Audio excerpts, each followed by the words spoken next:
சுச்சக்கர வரதாச்சாரியம் சுத்த சத்வ குருத்தமம் ஸ்ரீநிதி ராகவம் வந்தே ஹி அபார கருணாகரம் கவிதாஜித கல்லோலி கன்யகா காந்தவக்ஷசே கருணாதி குணாட்யாய கமலாநிதயே நமஹா. ஸ்ரீ சங்கரா தொலைக்காட்சி நேயர்களுக்கு வணக்கம். புன்னகை ராமாயணம் பாலஸ்பந்தம் 8வது ஸ்லோகத்தை காண உள்ளோம். இப்ப யாரை பார்த்து ராமர் புன்னகை செய்ய போறார்? ஏன்னா இதுவரை யாரெல்லாம் பார்த்து சிரிச்சுட்டார்னா, தேவர்களை பார்த்து சிரித்து விட்டார், பிரம்மாவை பார்த்து சிரித்து விட்டார், கௌசல்யாவை பார்த்து சிரித்து விட்டார், லக்ஷ்மணனை பார்த்து சிரித்து விட்டார், தசரதனை பார்த்து சிரித்து விட்டார். அதெல்லாம் இருக்கட்டும், நம்ம சங்கரா டிவி நேயர்கள் அத்தனை பேரையும் பார்த்து நன்றாக கட்டாட்சம் பண்ணி சிரிச்சுட்டார். இப்போ வசிஷ்டர், விஸ்வாமித்திரர் இந்த 2 பேரையும் பார்த்து ராமன் புன்னகை செய்கிறாராம். எல்லோரும் தயாராகுங்கள். ராமன் முன்பு ஸ்லோகத்தை விண்ணப்பிக்க போகிறோம். புன்னகை ராமாயணம் பாலஸ்பந்தம் 8வது ஸ்லோகம். அகம் வேத்மீத்யேவம் வததி குசிகஸ்ரீ தனுபவே வசிஷ்டஸ்யாதேசாத் அபி தசரதே ஸ்வஸ்த மனசி தனுர்ஹஸ்தஸ்யாசீத் வதன கமலே மந்தஹசிதம் யதே தத் தத் ஸ்வாமின் ஜெயதி வடுவூர்வாச பவதஹா. இப்ப இந்த ஸ்லோகத்தின் கருத்து என்னன்னா, இப்ப காட்சிக்கு போயிடுவோம். ராமன் எல்லா கலைகளும் வசிஷ்டரிடம் கற்று தேர்ந்தாச்சு. இப்போ ராமனுக்கு வயது 12. தசரதன் ராமனுக்கு ஏற்ற ஒரு பெண்ணை பார்த்து அடுத்து திருக்கல்யாணத்தை பண்ணி வைக்கணும்னு சிந்தித்து கொண்டிருக்கிறார். அந்த நேரம் பார்த்து விஸ்வாமித்திரர் தசரதனுடைய அரண்மனைக்கு வந்தார். நான் ஒரு யாகம் பண்ண போகிறேன், அந்த யாகத்தை காவல் காப்பதற்காக எனக்கு நீ என்னோடு ராமனை அனுப்பி வைக்க வேண்டும்னு கேட்டார். அப்போ தசரதன் சொன்னான், ராமனை போய் கேட்கிறேளே வேண்டாம், அவன் சின்ன குழந்தை, ராமனுக்கு ஒண்ணுமே தெரியாது, நான் வேணா வந்து காவல் காக்கிறேன், எந்த அரக்கனோட சண்டை போடணும்னு சொல்லுங்க, நான் வேணா போடுறேன், ராமனை அழைக்காதீர்கள் என்று சொன்னான் தசரதன். அப்போ விஸ்வாமித்திரர் சொல்கிறாராம், இந்த ஸ்லோகம் பாருங்கள். அகம் வேத்மீதி ஏவம் வததி குசிக ஸ்ரீ தனுபவே. அகம் வேத்மி, விஸ்வாமித்திரர் சொன்னாராம், தசரதா, ராமனுடைய பெருமை உனக்கு தெரியாதடா, எனக்குத்தான் தெரியும், நான் அறிவேன்னார். தசரதன் பார்த்தான், தந்தையான எனக்கு தெரியாதது உங்களுக்கு எப்படி தெரியும்னா?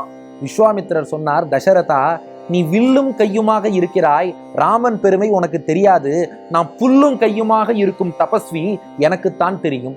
நீ சிம்மாசனத்தின் மேலே அமர்ந்திருக்கிறாய், உனக்கு தெரியாது, அவன் திருவடி நிழலுக்கு கீழே நான் இருக்கிறேன், எனக்குத்தான் தெரியும் நாரம். நீ ரஜோகுணம் தமோகுணம் நிறைந்தவன், உனக்கு தெரியாது, நான் சத்வகுணம் நிறைந்தவன், எனக்குத்தான் தெரியும். நீ போக கிரமம் அறிந்தவன், உனக்கு தெரியாது, நான் யோக கிரமம் அறிந்தவன், எனக்குத்தான் தெரியும். நீ தலையிலே கிரீடம் வைத்திருக்கிறாய், உனக்கு தெரியாது, நான் தலையிலே ஜடாமுடி தரித்திருக்கிறேன், எனக்குத்தான் தெரியும். தசரதா, நீ பொருளும் இன்பமும் கிடைத்தால் போதும் என்று வாழ்கிறாய், உனக்கு தெரியாது, அறத்தையும் வீட்டையும் எதிர்பார்த்திருக்கக்கூடிய எனக்குத்தான் ராமன் யார் என்பது தெரியும். அதனால ராமன் மகாத்மா, ராமன் சத்திய பராக்கிரமன், ராமனுக்கு இல்லாத ஆற்றலே கிடையாது, என்னோடு நீ ராமனை அனுப்பி வை என்று தசரதனிடம் விஸ்வாமித்திரர் சொல்கிறார். அதாவது ராமனுடைய அந்த கலைகளின் ஞானம் இதெல்லாம் தசரதன் பார்த்திருந்தாலும் தசரதனுக்கு ராமன் மேல பொங்கும் பரிவு. நம்ம குழந்தை, நம்ம பெருமாள்னு அபிமானம் வைக்க மாட்டோமா? அதனால தசரதன் என்ன பண்றான், ராமனை அனுப்ப மாட்டேன் என்றே சொல்கிறான். அப்போ விஸ்வாமித்திரர் சொன்னாராம், உன் ஆச்சாரியன் வசிஷ்டர்கிட்ட வேணா கேட்டுக்கோ. ஏன்னா விஸ்வாமித்திரர் சொல்றார், எனக்கும் வசிஷ்டருக்கும் எப்படிப்பட்ட பொருத்தம்னு ஊருக்கே தெரியும். நான் உன்னை ஆமான்னா வசிஷ்டர் இல்லேம்பார், நான் உன்னை இல்லைன்னா வசிஷ்டர் ஆமாம்பார். இப்ப ராமன் எல்லா சக்தியும் வாய்ந்தவன்னு நான் சொல்றேன், வசிஷ்டரை இல்லைன்னு சொல்ல சொல்லுன்னாராம். தசரதன் வசிஷ்டர் பக்கம் திரும்பினா, ஃபர்ஸ்ட் டைம் இன் ஹிஸ்டரி, உலக சாதனை, வரலாற்று சாதனை, ஆமாம்னு தலையாட்டிட்டாராம் வசிஷ்டர். வசிஷ்டஸ்ய ஆதேசாத், உலகத்திலேயே ஒரே ஒரு சூழல்ல தான் விஸ்வாமித்திரர் ஒண்ணு சொல்ல வசிஷ்டர் ஆமாம்னு சொன்னாராம். அது என்னன்னா, அகம் வேத்மி மகாத்மானம் ராமம் சத்திய பராக்கிரமம் வசிஷ்டோபி மகா தேஜாஹா. தேஜஸ்வியான வசிஷ்டரும், ஆம் ஆம், விஸ்வாமித்திரர் சொன்னது சரிதான், ராமனுக்கு எல்லா ஆற்றலும் உண்டு, ராமனுடைய நன்மைக்காகத்தான் விஸ்வாமித்திரர் அழைக்கிறார், அதனால நீ அனுப்பி வை என்று வசிஷ்டரும் தசரதன் சொல்ல, தசரதன் பார்த்தான், ஆச்சாரியனே சொல்லிட்டார், அனுப்ப வேண்டித்தான்னு சொல்லி வில்லும் கையுமாக ராமனோடு லக்ஷ்மணனையும் அனுப்பி வைத்தான்.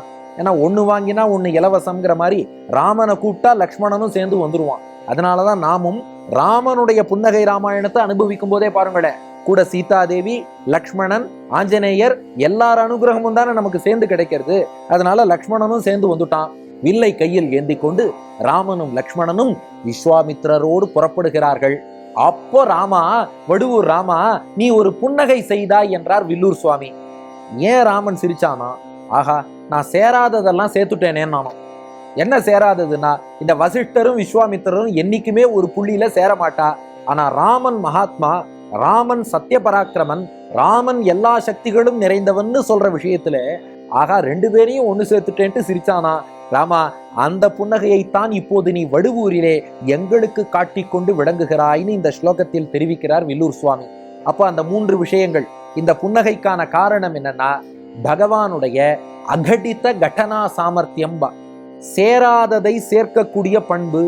பகவான் என்ன பண்ணுவான், எதெல்லாம் சேராம இருக்கோ அதையும் சேர்த்துடுவானாம்.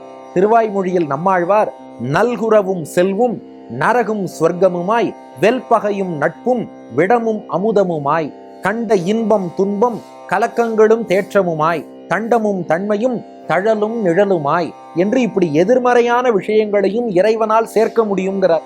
அந்த தன்னுடைய ஆற்றல் வசிஷ்டர் விஸ்வாமித்திரரை கூட சேர்த்துடுத்தேன்னு நினைச்சு அவன் புன்னகை செய்தான். இது புன்னகைக்கான காரணம். 2, இந்த புன்னகை தெரிவிக்கும் செய்தி என்னன்னா, யாருக்குள்ள சொந்த விருப்பு வெறுப்பு எவ்வளவு இருந்தாலும் பகவான்னு வந்துட்டா அவ அதெல்லாம் மறந்துடுவாளாம். அதனாலதான் மற்ற விஷயத்துல விஸ்வாமித்திரர் ஆமான்னா வசிஷ்டர் இல்லேம்பார், வசிஷ்டர் ஆமான்னா விஸ்வாமித்திரர் இல்லேம்பார். ஆனா பெருமாள்னு வந்தாச்சுன்னா அங்கே இந்த நமக்குள் இருக்கக்கூடிய விருப்பு வெறுப்பெல்லாம் பார்க்க கூடாது, ஒற்றுமையாக்கி விட வேண்டும். ஏன் பாருங்களேன், பாம்புக்கும் கருடனுக்கும் ஒத்து வருமா? வராது. ஆனா பெருமாள் இடத்துல ஆதிசேஷனும் கருடனும் ஒற்றுமையாக இருந்து கைங்கரியம் பண்றா இல்லையா?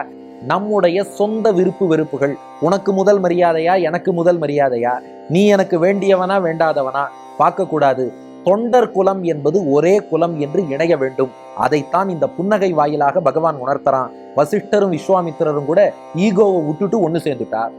3வது, இந்த புன்னகையை நாம் எல்லோரும் ரசிக்கிறோமே, ரசிக்கக்கூடிய நமக்கு என்ன பலன்? ஸ்லோகத்தை சேவிச்சுட்டே பலன் கேட்போமா? ராமன் முன்பு தயாராகுங்கள். அகம் வேத்மீதி ஏவம் வததி குசிக ஸ்ரீ தனுபவே வசிஷ்டஸ்யாதேஷாதபி தசரதே ஸ்வஸ்த மனசி தனுர்ஹஸ்தஸ்யாசீத் வதன கமலே மந்தஹசிதம் யதே தத் சுவாமின் ஜெயதி வடுவூர்வாச பவதஹா. இந்த கையில் வில் ஏந்தியபடி ராமன் பூத்தானே இந்த புன்னகை, இந்த புன்னகையை யாரெல்லாம் அனுபவிக்கிறாளோ அவர்களுக்கு நல்ல வாக்கு வன்மை, பேச்சாற்றல் என்பது.